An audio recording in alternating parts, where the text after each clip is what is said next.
local history, local culture, local events, your community. This is the Joe Kelly Show. Hi there, everybody. Welcome to the show. Well, as you can see, we're not up on Smith Hill. We're in the state capitol. In fact, we're in a very busy part of the state capitol. This is where the tours start. And we've got a tour guide that's going to give us a good look around the capitol. Stuart Lehman is one assistant curator down here at the capitol, and he is going to show us around. Right now, this is where the tours form, right? Yes, Stuart? exactly. Thank you. This is where you would come to begin your tour of the Capitol. Tours are offered every weekday, 10, 12, 2, and 3. They're always free. You don't have to sign up in advance. Just show up. You just show up. The rest of the Capitol building has a number of great exhibits on it, and you don't have to be part of a scheduled tour to go through the Capitol. You can come and look at the exhibits. You can come and look at the $1 Million Staircase every weekday, 7 to 7. So you can just wander? You can just wander. Yes. You know, Stuart, that used to be the way it was down, and I loved it, going down to the U.S. Capitol. And you could just wander around down there, and just such fun. Today you can't do that. You've got to be on a tour. But I like it that you can just wander around this building, and a magnificent building it is. Yes, there's a lot to see, more than can be covered on a 1-hour tour. What is the significance of the George Washington painting behind us? Well, way back in 1813, the New York State government wanted to commemorate George Washington, who was a frequent visitor to New York State during the Revolutionary War, and his friend and co-patriot, first Governor George Clinton. And George Clinton's portrait is very similar to this and is on the second floor in the Hall of Governors. It's extra noisy today because today is lobby day. Yes, it's a very busy day. It's quite exciting to be here on a day like today. We refer to it as democracy in action. And I'm looking over here. I can't read the plaque, but that looks like Christopher Columbus. Yes, that was brought here during Nelson Rockefeller's term in office. Governor Rockefeller really had such an impact on this, not just this building, but this entire area and the city of Albany. Yes. We've recently passed the 50th anniversary of the beginning of the construction of the Empire State Plaza. Mm-hmm. Yeah. And it was not without controversy. I can recall all the buildings that had to come down. Not everybody was, but he got his way, and he made these. Yes. Well, going back in history, there's always been a lot of controversy. It's just part of the building. Yeah. Even this building, when they began it in 1867, the amount of time and money that went into its construction also raised a few issues. Wasn't there a fire in this building once? Yes.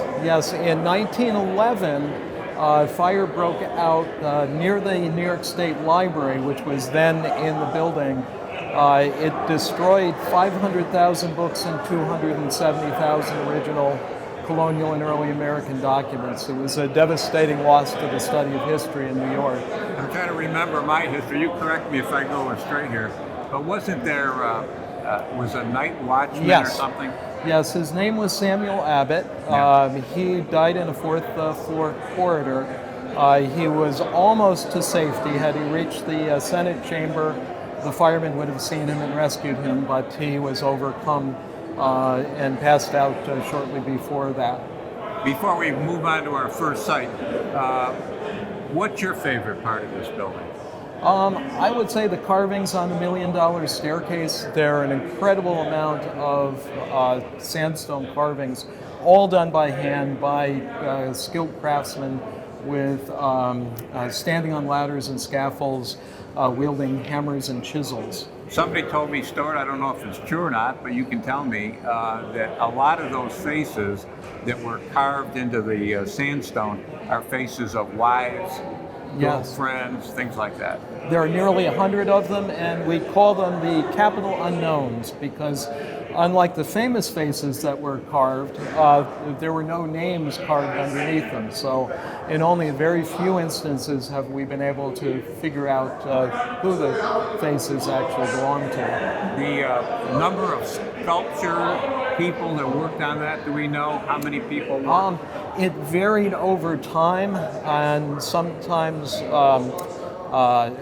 there were huge numbers, sometimes only a few, depending on the appropriations.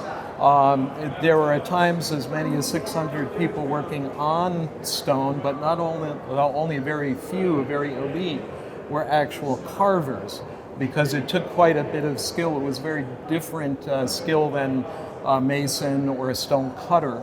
The carvers made what was considered a very good salary at that time, $5 a day for a 10-hour day.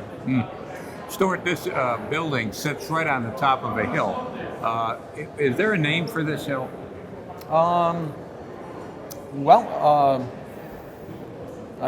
Capitol Hill? Yeah, you could call it that, Yeah, I suppose. yeah. I was just wondering if there was a name for the hill. It's a great location for a Capitol building. Yes.